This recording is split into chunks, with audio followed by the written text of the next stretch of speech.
This is KNEB.TV weather from the KNEB Storm Center, your trusted source for weather.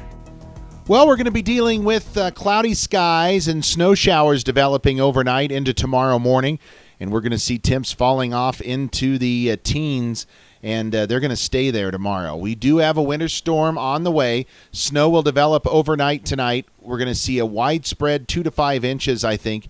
Heavier amounts are going to be south of I-80 into northeastern Colorado. And tomorrow night, if we clear off, we could see very, very cold low temperatures out there.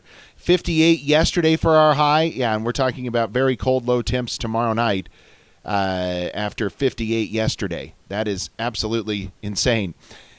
0.7 of an inch of moisture. That's where we ended January. Almost double what we would ordinarily have for the month and year as we get off to a good start.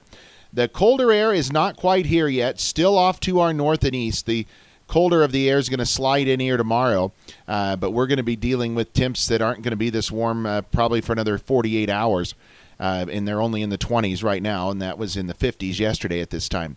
Winds are out of the northeast, 5 to 15, gusts occasionally closer to 20, but not too bad in the wind department compared to yesterday, but it is colder, so wind chills in the single digits. And let's take a look at what we've got going on out here. Let's start off with the region. We told you yesterday there were winter storm watches around the Cheyenne, Fort Collins area. Those have been upgraded to winter storm warnings now.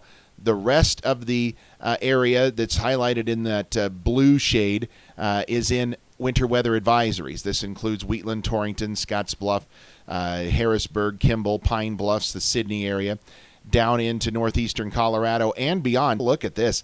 We have a huge swath here, and we're going to be flat out dealing with snow, ice, and miserable conditions for a large portion.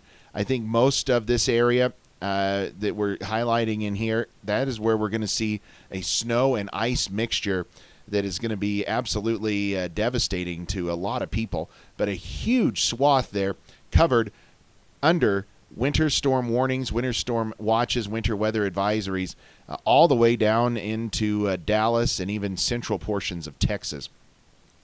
Our forecast looks like this when you get on the bus tomorrow. I think that might be when some of the heavier snow is falling.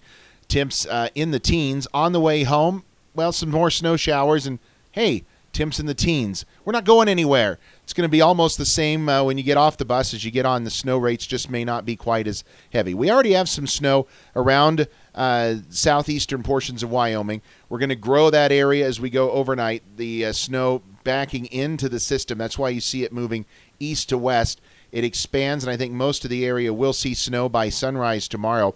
And we're looking for lows overnight into the single digits, a few areas into the low teens. Tomorrow, we're going to see really a day of snow. Heaviest snow rates through probably lunchtime. They start to taper off, but light snow going to continue throughout the day and may even continue into the evening hours before things clear out late tomorrow night into early Thursday morning. And now this is key as you see where we're at Thursday morning. We have some areas here that are clear. Where these areas ultimately end up with these clear skies, if this area is bigger, but these areas that show clear skies tomorrow morning, if we get several inches of snow on the ground, those pockets where skies clear out, tomorrow night could be looking at temperatures in the double digits below zero. So remember, lows tonight were in the single digits and teens. Highs tomorrow at teens at best out there. And here's what we have coming our way for snowfall totals. Right now, it looks like the heaviest snow going to be in those winter weather advisory areas and then more over towards the Cheyenne area, 7 to 10 inches there. I think 2 to 5, a pretty good bet for most of us, maybe 3 to 6 inches around the Kimball area. Lesser amounts, and by the time you get to Chadron and Gordon over towards Mullen, no snow out of this system, maybe less than an inch around the Ogallala area.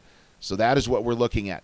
Pretty good confidence on that amount of snow. Here's the forecast models for the Scotts Bluff area by forecast model.